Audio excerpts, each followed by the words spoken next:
On the 11th of January this year, NASA and NASA Earth Observatory posted this image, so it's official. 2024 was the warmest year on record. Climate change is here. And as a person who's deeply connected to nature and entranced with making hot glass, balancing all this in the face of climate change is challenging, to say the least. As many of you may not be familiar with hot shop processes, this is a little video that actually shows what we get up to. So melting, shaping, reheating, melting, shaping, reheating. It's not an average day in the office, but there's nothing quite like it. Energy-intensive magic powered by electricity and propane.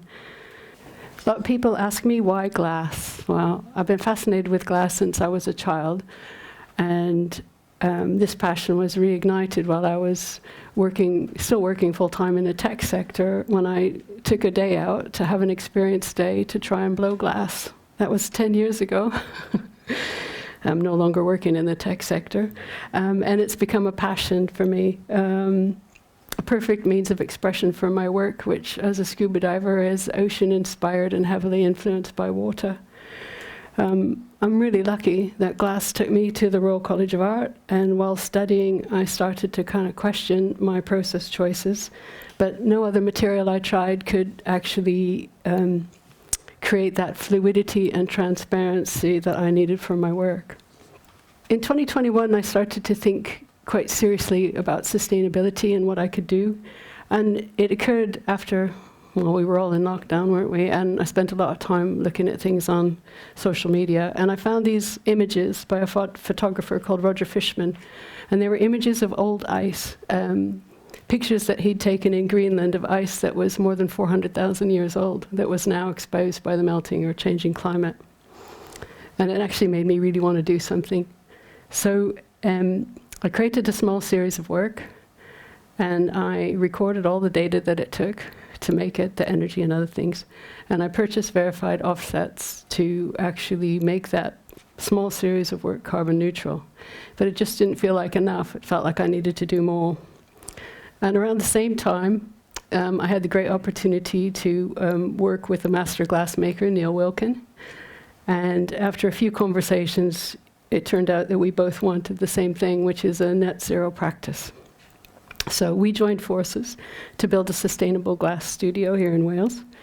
It was kind of a go big or go home moment, really. So we packed up our studios, we sold our houses, and we moved out to Wales and bought a 3-acre small holding near Cardigan. It's perfect for our plans. It's got a big shed for our studio, a polytunnel to grow food, a meadow. It's all on top of a hill, which is great for maximum light, and it's very, very windy. So we have a wind turbine that we got. In September 2022, we moved in and we started working almost immediately. We planting trees, sorting out the workshop, getting 3-phase electricity installed and such with the help of wonderful friends and neighbors. And the process of transitioning to a sustainable net zero practice, there's a set of principles involved, which are measure, reduce, offset, improve, and repeat. So I made a project plan, and we focused on generating our own power, decarbonizing our practice and our house, waste and water management, and improving the biodiversity of our land. So just a few things, really. I calculated a combined baseline footprint for 2023, covering our art practices and our household. And we discussed whether we needed independent formal verification to validate our work, or if transparency is enough. We're a very small enterprise, so it was, but my background is in science, so it was really about having third-party verification of what we were doing to make it real somehow.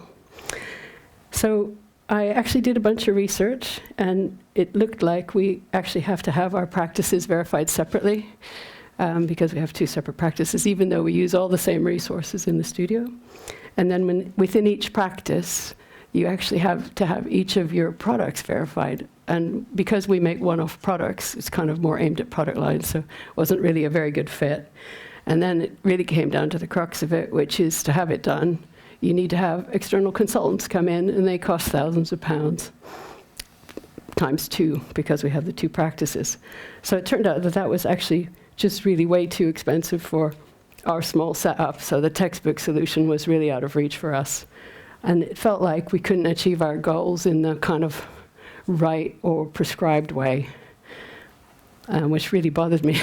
I'll be honest, after all the work we had done, I was so disheartened and really deflated.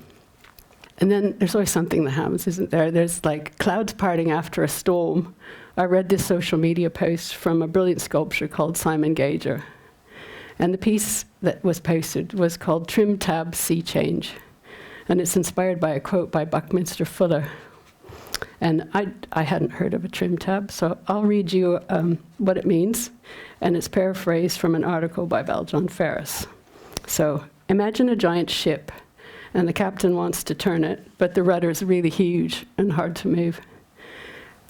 There's a tiny mini rudder, a trim tab attached to the trailing edge of the rudder, and the captain turns that small tab, and the water pressure against that small tab pushes the big rudder, and then the ship completely around. So a small effort on the trim tab makes a big change in the ship's direction. Small change, big result. Fuller's metaphor reminds us that change isn't about brute force and grand gestures. It's about understanding how to leverage and influence others and create a ripple effect of positive change. By focusing on small strategic actions, we can act as trim tabs, steering ourselves, our teams, and organizations toward a better future. Well, I'll tell you what, I read that, and it was like an epiphany.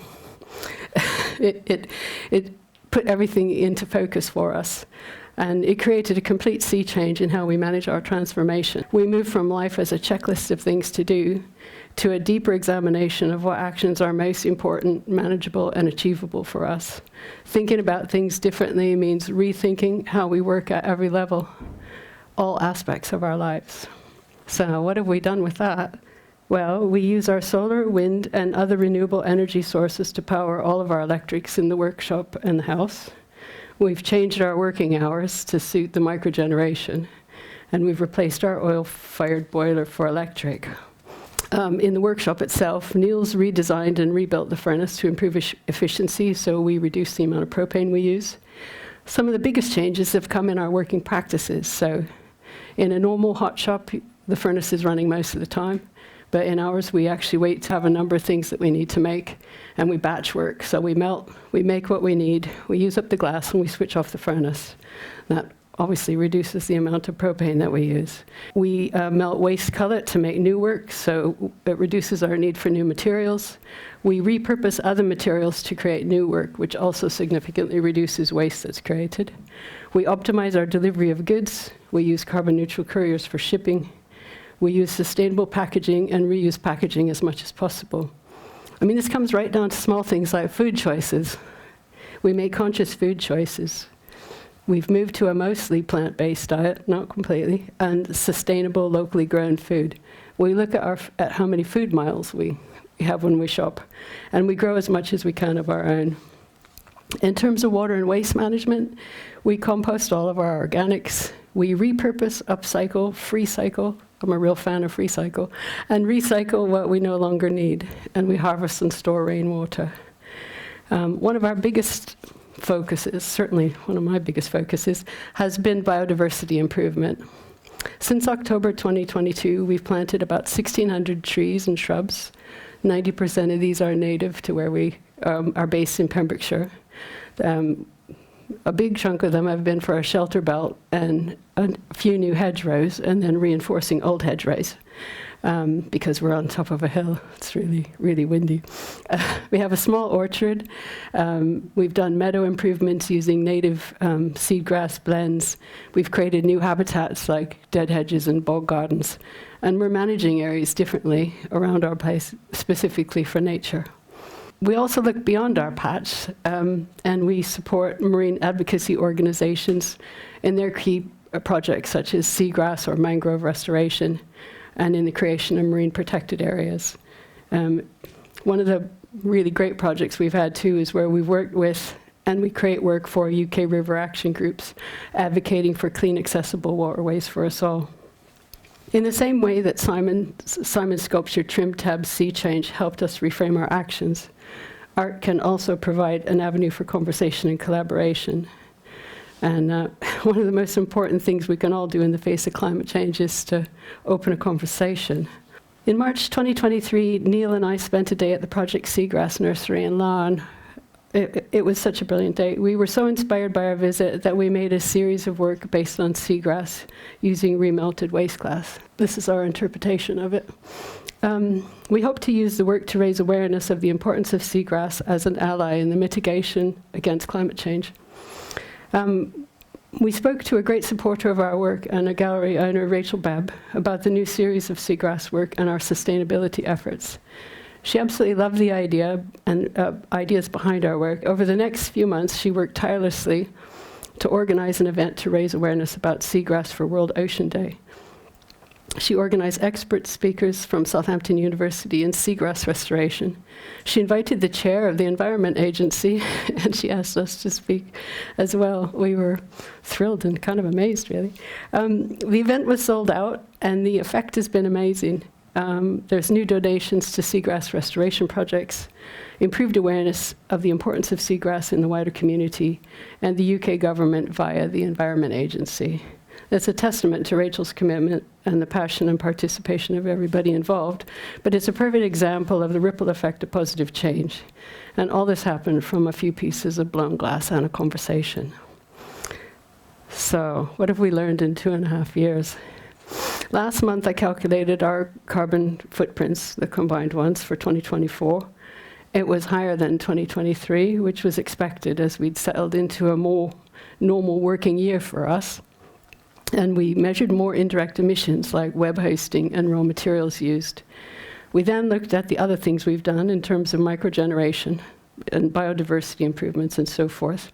And using approved calculations, we've offset more total carbon than we've created by a few tons. The offset was from energy we generated and returned to the grid from our solar and wind systems, from the development of our land through tree planting and biodiversity improvements, and a small amount from advocacy programs we support, specifically mangrove planting. To all intents and purposes, 2024 was a net zero year for our life and practice. But this is just the beginning. And really what's more important than the numbers is working towards something incredibly positive, both physically and mentally. There's always more to do, more improvements to make, more seeds to plant, more ponds to dig, more glass to make, and conversations to have. But it's a joy, and it makes creating new artwork even more rewarding. All of this is about small steps, making active, informed choices, opening conversations. These are things we as individuals can all do. So I'll leave you with this thought, again paraphrased from Val John Ferris. Being a trim tab is not for the faint-hearted, but it is for those who realize that the fear of failing is less important than the possibility of making a difference. Thank you.